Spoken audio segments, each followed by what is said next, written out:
Salam alaikum. Je voulais juste rajouter هاد المعلومات اللي نسيتهم par rapport au compte bancaire, par rapport les endroits où تلقاو l'internet gratuite qui توصلوا هنايا.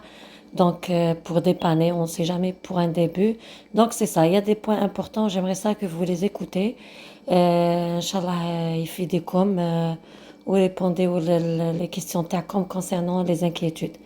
هذه هي اسمعوا la vidéo ou si vous avez des questions ابعثوا لي. Donc, c'est ça, par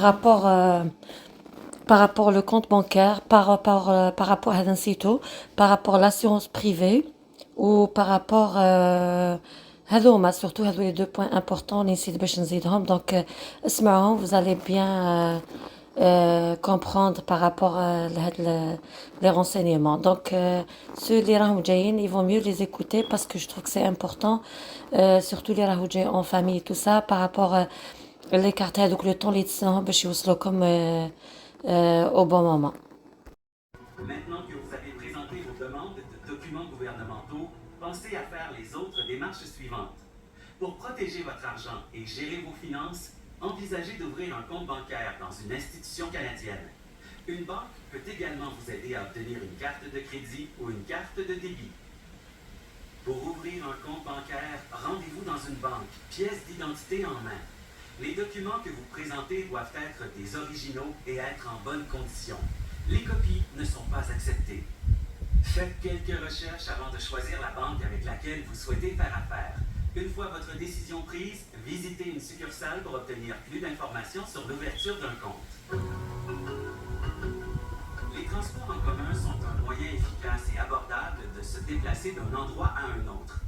La forme la plus populaire de transport en commun au Canada est l'autobus. Pour la plupart des Canadiens, Internet est un outil important de la vie quotidienne. Sachez qu'à votre arrivée au Canada, il y a plusieurs façons d'accéder à Internet. La plupart des bibliothèques publiques au Canada offrent un accès gratuit à Internet. Si cela est plus pratique pour vous, vous pouvez trouver des services Wi-Fi gratuits dans plusieurs établissements ou cafés que vous pouvez utiliser avec votre téléphone intelligent et votre ordinateur portable. Enfin, assurez-vous d'être prêt en cas d'urgence.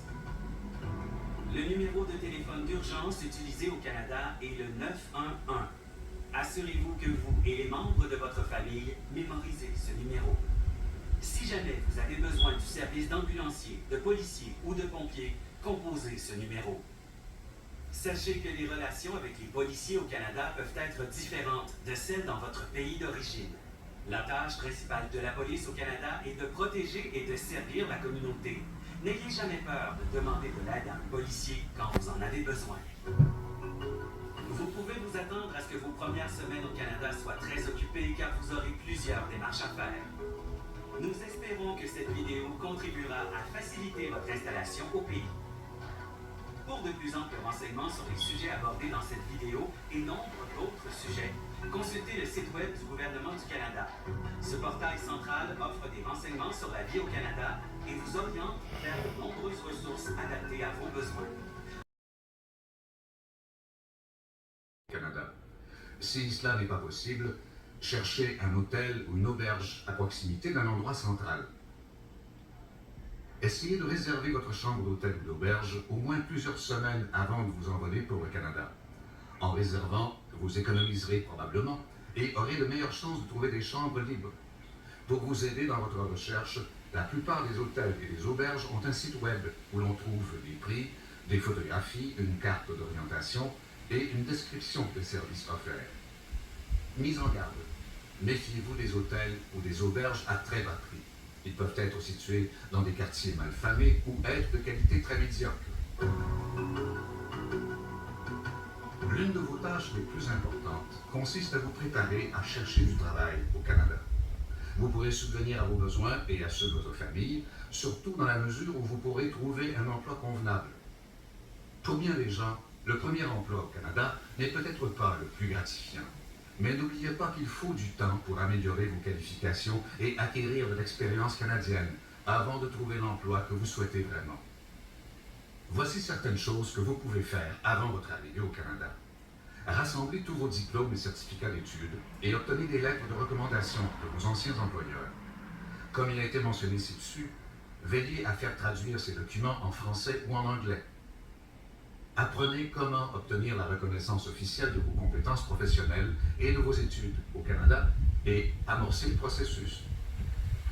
Le fait que votre demande d'immigration au Canada soit acceptée ne signifie pas que vos études, votre expérience de travail et vos compétences professionnelles seront automatiquement reconnues au Canada.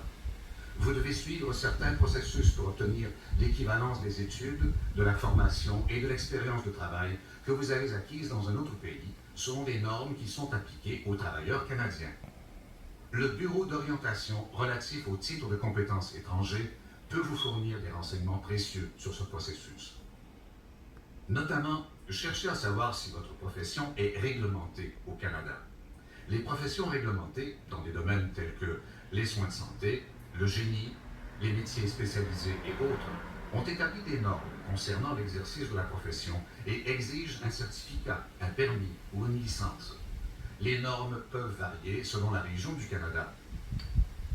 La majorité des emplois au Canada font partie des professions non réglementées, c'est-à-dire qui n'exigent pas de licence, de permis ou de certificat. Dans ces professions, autre chose à faire avant de partir pour le Canada, faites traduire vos documents en français ou en anglais. Assurez-vous d'obtenir une traduction certifiée conforme. Ainsi, vous devez choisir un cabinet de traduction ayant une bonne réputation. Le traducteur devrait également vous remettre un affidavit. Il s'agit d'un document dans lequel il fait le serment que la traduction est conforme. L'affidavit doit être signé devant une personne autorisée à faire prêter serment dans le pays où vit le traducteur. Notez le nom et les coordonnées du cabinet de traduction au cas où vous en auriez besoin une fois rendu au Canada. Vous devez également conserver les originaux de vos documents. L'une des premières choses que vous devrez faire à votre arrivée au Canada sera bien entendu de trouver